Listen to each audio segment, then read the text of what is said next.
thunder rolls Only and there the lights wasn't any. flicker, I swear I see a Mom, shape in it again. Teresa Just for a second. started cleaning houses Maybe around it's the just a neighborhood. trick of the storm. Church halls, old Or maybe some apartments, wherever souls someone don't stop needed a looking mop for and help, didn't ask too many even after questions the about roads are payment. gone.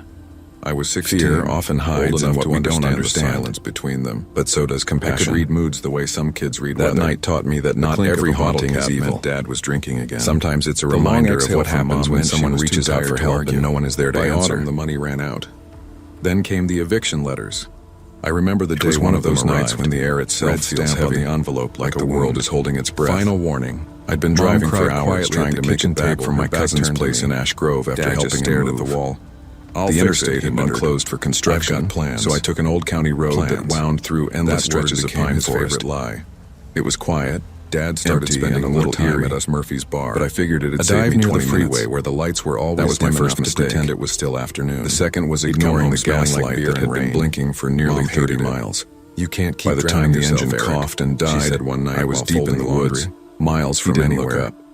The headlights dimmed, then cut out completely. No, she said softly. I tried the ignition twice. You stopped wanting anything else. Nothing but a dull click. I sat on the stairs. Perfect, I muttered, slamming the steering wheel. If I stayed quiet enough, maybe my phone was dead too. Without noticing no signal, no bars, not even a flicker. He started taking things, and for a while I just sat there listening to the sound of rain starting to fall through the trees. Fixing things, a soft patter on the windshield. But nothing ever got fixed. The forest beyond the glass was pure black. No moon, no stars. $8.50. I grabbed my flashlight from the glove compartment and stepped out. When I told Dad, the night air was thick and cold. I could hear the creak of branches, the distant croak of frogs somewhere deeper in. He looked at me like I locked the car automatically before realizing how pointless it was. That's what I said about the mill.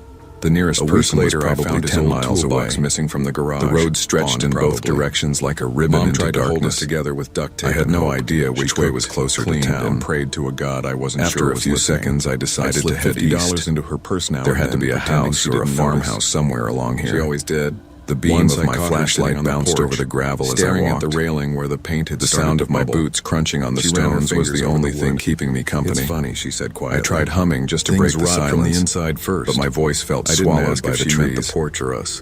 I must have gone half a mile before I saw it. The faintest flicker of light between the trunks, a lantern. It swayed gently, a soft golden glow that moved as if someone were carrying it. He asked, slurring slightly. "Hey!" I shouted, waving my flashlight. I'm saving for community college. He barked out. The light didn't stop. College. It drifted a few feet farther, then paused. I started walking faster. I said, and immediately at first I figured someone must have been camping. He looked People did that around here. Hunters, hikers. Say that again. Maybe some local just checking his property. Eric, please. But the deeper I went, but he didn't move. The stranger it felt. The trees grew tighter, pressing close like walls. My flashlight beam seemed to fade against them. I swallowed by shadow. The lantern bobbed ahead, always just far enough to keep me chasing. $50 in Mom's purse again. Wait up! Slipping out the next morning. My car broke down. I just need to use a phone. My wallet went missing from the dresser at home. The light moved again, back to pick up slipping between two narrow pines. On the counter was a note. I cursed under my breath and pushed through a tangle of wet brush. Twigs snapping beneath my boots. I moved in with a friend across town. When I reached the clearing, I stopped double shifts. The lantern hung from a low branch, swinging gently, its glass fogged from the damp. All the time. No one was around. Mom called every Sunday. No footprints, no camping gear. She'd talk about nothing but wet leaves and silence. Never about him. The flame inside burned steady. She'd say, though there was no wind to move it. That was her new phrase for survival. Heart thudding. Into years. I finished high school. Got a small apartment. Gave no answer. Community college like I'd planned. I stepped closer. I didn't hesitate. Then reached out. Every time I drove by the old house, the metal was cold, slick with rain, blinds drawn. I lifted the lantern down and held it up to the light. Are you Caleb? The wick was still glowing bright, but I couldn't see any fuel inside. Your father was admitted this morning. That's when I heard cirrhosis. It's serious. From somewhere behind me. I didn't even know what to feel. A voice, maybe. Or just exhaustion. But I went. Eric. The hospital room smelled like antiseptic and I froze. He looked every hair on my neck stood up. Skin pale, lips cracked. Eric. It came again. You'd come closer now, he said weakly, calm and even, as if someone were standing just behind me, speaking directly into my ear.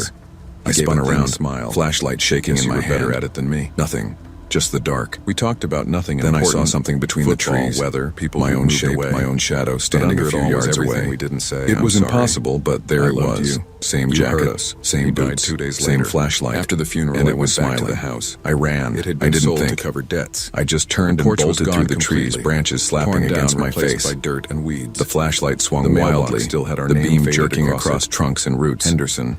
My lungs burned, but I didn't stop. Staring at the space behind me, I could hear footsteps. Mine, that porch had held so many versions of us. Each one perfectly matched my pace. Maybe that's what family is. The voice called again. Keep repairing until you can't anymore. Patient.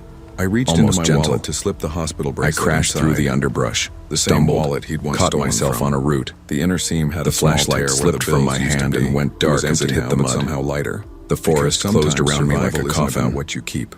For a long moment, I couldn't hear anything but my own breathing. I turned away from the house as the wind picked up. Then, softly, for the first time I didn't look back. The voice again. You shouldn't have followed the light. I clamped my hands over my ears, squeezing my eyes shut. The first thing I remember about my father was the sound of his boots. This isn't happening. Heavy, I deliberate, always moving somewhere I wasn't allowed to follow. It's the dark. Our house sat at the edge of a long wheat field.